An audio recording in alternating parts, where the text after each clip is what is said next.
Okay. So ngayon pala guys ay may nasulat pala tayo dito. So ayan. Ayan guys. So kasi ngayon ay kung paano natin to gagawin ng paraan. So ayan, nasulat ko to guys. Ayan. Ayan guys. So ngayon kasi ay ito na yung pinag-aaralan namin ngayong week 8 sa pang grade 5. So ayan. So ang tinatawag natin dito ay estimate the area using a grid. So ayan. So meron tayo ditong tatlong figure. Ito ang tinatawag natin dito ay parallelogram. Tapos ito naman ay triangle. Ito naman ay trapezoid. So ayan. So tuturuan ko kayo kung paano mag-estimate. Ayan, kung paano mag-estimate ng area ng figure. So ang nakabasa dito, estimate the area of the following figures. So kaya dahil meron tayong mga ganito, ayan guys, ayan. So itong F na to, so ang tinatawag natin sa letter F na yan ay fully filled. Tapos itong M naman natin, ang tinatawag natin dyan ay more than half filled. Okay. So itong H naman natin, ang tinatawag natin dyan ay half filled. So ayan. So yung letter L naman ay less than half filled. Tapos itong letter E, estimate area. So ayan, estimate area. Tapos ito yung square units natin. So ang tinatawag natin is square units. So ito yung natin, yung kabuuan natin So tsaka natin ilalagay muna natin dito. So ang gagawin na muna natin guys kung paano tayo mag-estimate. So bibilangin na muna natin yung yung mga square units. So ayan, tsaka ilalagay natin dito. So bago tayo mag-add, pag nakumpleto na natin tong natin yung 8 na guhit natin na to, so at tsaka na natin pagsamahin yun dito lang, pero dito hindi. So dito natin pagsamahin, i-add lang natin lahat. So ayun na ang final answer natin. So ayun na yung estimate ng area natin. So kasi ito na yung pinag-aaralan namin So ang tinatawag natin dito sa mga square units na yan ay grid. So ayan, grid yan guys. Yan, kasi yung mga figure ay nagda-drown siya sa may grid. So halimbawa, ito muna tayo sa number 1, parallelogram. So ang tinatawag natin sa letter F ay fully filled. So saan dito yung fully filled? Ito. So ang ibig sabihin ng fully filled, yung punong square units daw, yung puno. Ayan yung puno. So bibilangin lang muna natin kung ilan dito yung fully filled. Ilan yung fully filled natin? So bilangin natin, ito yung fully filled 1, 2, 3. So wag to. Kasi ayan may siya kaya hindi siya fully filled. Ito lang bibilangin natin, ito yung fully filled 1, 2, 3, ayan, 4, 5, 6, 7, 8, 9. So ilan yung fully filled natin? 9. So ayan, 9 ang ating fully filled. Wait lang guys, susulatin na muna natin 9 ang fully filled natin. Ayan, so yung M naman natin, so ang tinatawag natin sa letter M na yan ay more than half filled. Saan dito yung more than half filled natin? So ito guys, ayan, lampas kalahati. Ayan, lampas kalahati. Ito. So bibilangin natin yung natin, yung more than half filled natin. So wag tong kasi yan wag to. Dito tayo, ito yung more than half filled natin. Ayan, bibilangin natin saan ito yung more than half filled bibilangin ko kung ilan.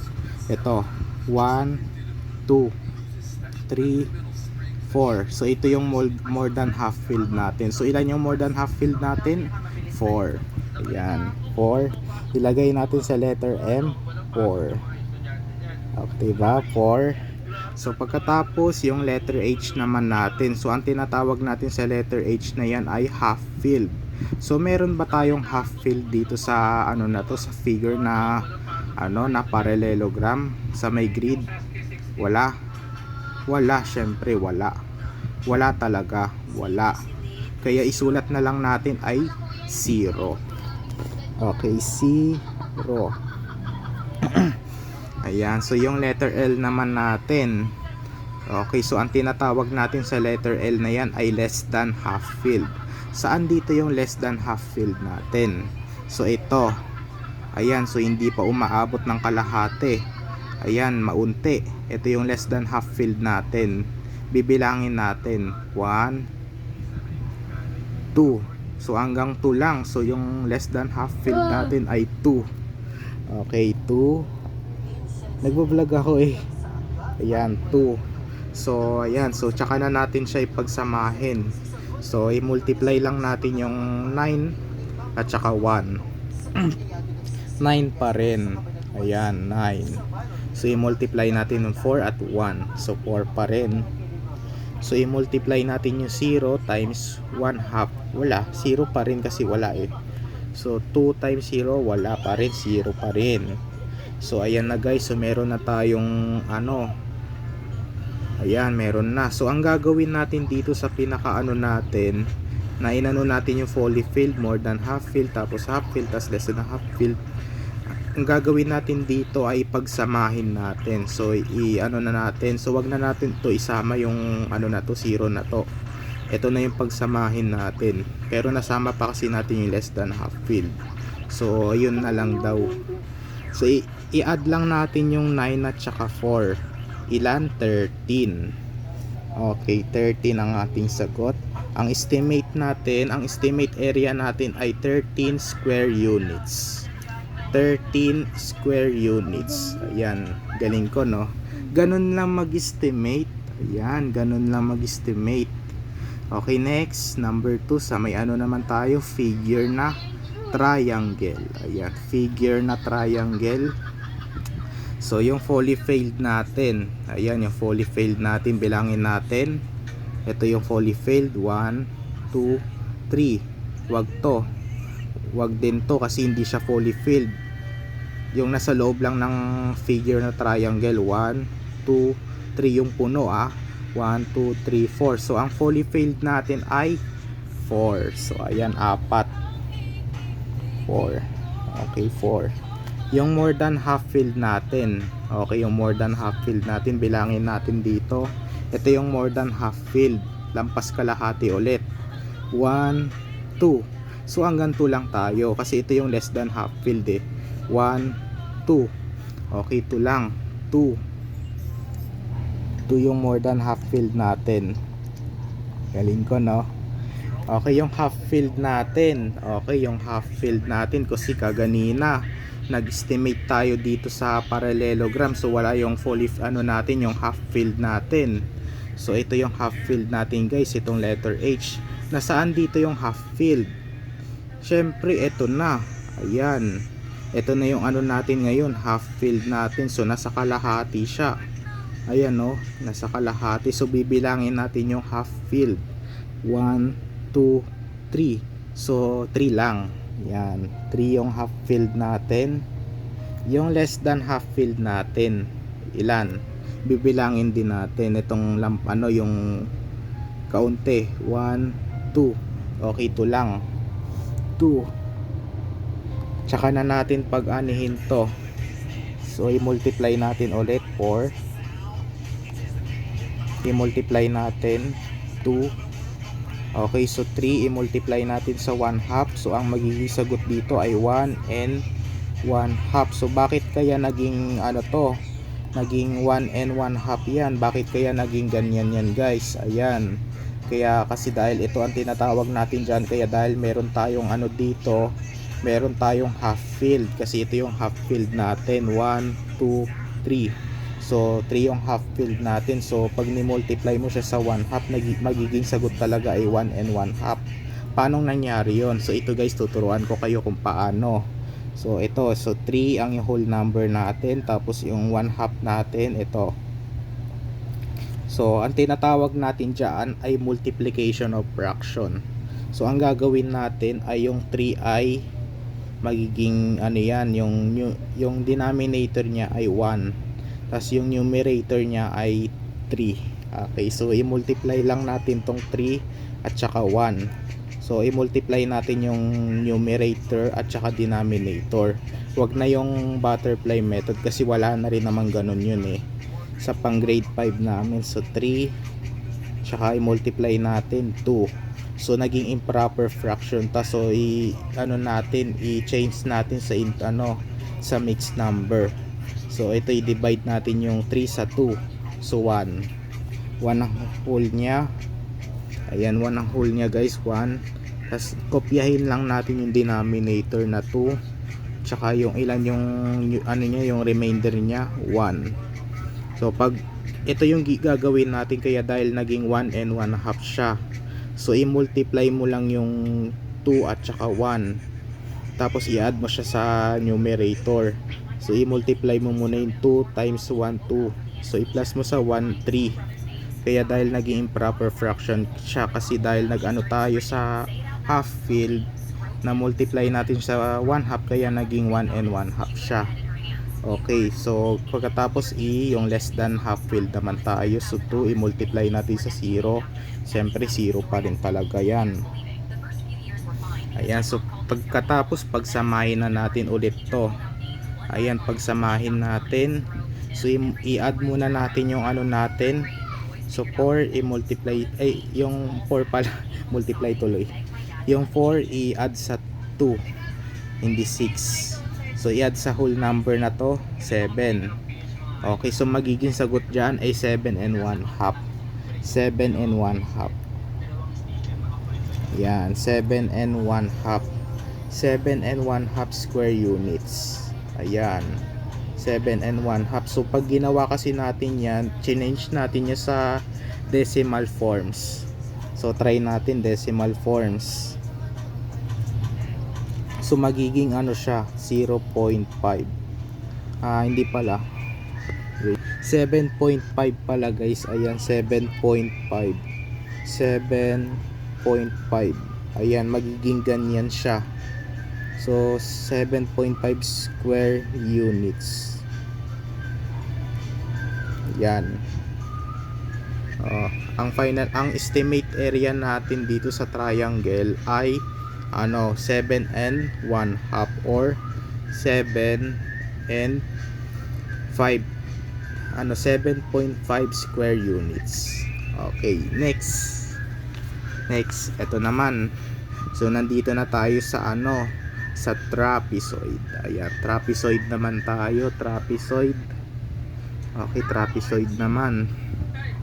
Yung fully filled niya, okay, bilangin natin 1, 2, 3, 4, 5, 6, 7, 8, 9. Okay, 9. Ang more than half filled niya, ito 1, 2, 3, 4.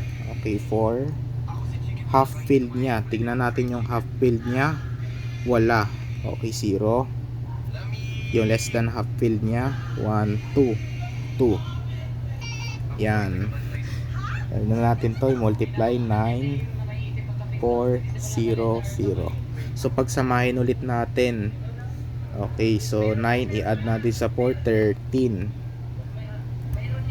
Okay, ang sagot natin dito sa may number 3 sa may trapezoid ay yung estimated area ay estimated area pala niya ay 13 square units. Okay, ganun lang. Ayan, ganun lang mag-estimated area ng mga figures. So kasi ngayon ito na yung pinag-aaralan namin ngayon, 'di ba? So ganun lang. Natuto naman kayo, no? Ganun lang, bibilangin mo lang yung square units. Ayan, bibilangin mo lang. Pagkatapos bilangin mo muna yung fully filled, tapos mo bilangin yung fully filled, more than half filled naman. Pagkatapos mo bilangin yung more than half filled, yung half filled naman. Pagkatapos mo bilangin yung half filled, less than half filled naman. Ayan. So pagkatapos niyan ay kaya dahil meron siyang ganito. Ayan. So ang half filled, ang fully filled niya ay times 1. Ang more than half filled niya times 1. Yung half filled niya times 1 half. Tapos ang less than half filled niya times 0. Ayan, so tsaka mo na i-add yung mga mga binilang at tsaka na natin i-multiply yung natin, yung binilang nating square units. Ayan, i-multiply natin, so magiging ganito. So pagkatapos niyan ay i-add lang natin yung ano natin, yung mga products natin. Pagsamahin natin yung mga products natin kung ano yung kabuuan, so magiging 13 square units siya. So ganun lang talaga mag-estimate, ganun lang. Yan, wait lang ha. August 23 Sunday. Ayan, August 23 ngayon, Sunday. So ito yung libro namin. Ayan, libro, kaya nakasulat 5, kaya grade 5. So ito yung landas sa patatag na Pilipinas, batayang aklat. So ang subject nito ay araling panlipunan na. Ayan, so nakita nyo naman kung paano ako mag-estimate ng area ng mga figures. Ayan, so ganun lang mag-estimate ng area, ganun lang. So pang week 8 to pang week 8.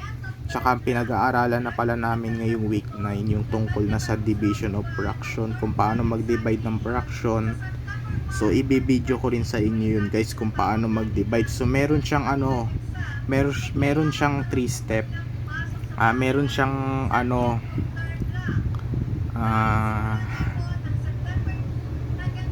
wait lang, keep, meron siyang keep, tapos meron siyang change, tapos meron siyang ano, flip. Ayan, flip, babaliktarin mo, magiging ano siya. So ang ibig sabihin ng ano, ng keep, ayan, keep, kokopyahin mo lang. Pagkatapos yung change naman, kasi dahil yung division of fraction natin ay ano, division yung symbols niya, so i-change mo siya sa multiplication. Tapos yung pinaka ano naman niya ay i-flip mo siya. Ayan, i-flip mo. So alimbawa 4 nines, baliktarin mo 9 fourth. Ganun lang. So yun naman yung ibibideo natin sa inyo bukas. Pero may pasok na kami bukas eh. So pagka uwi ko na lang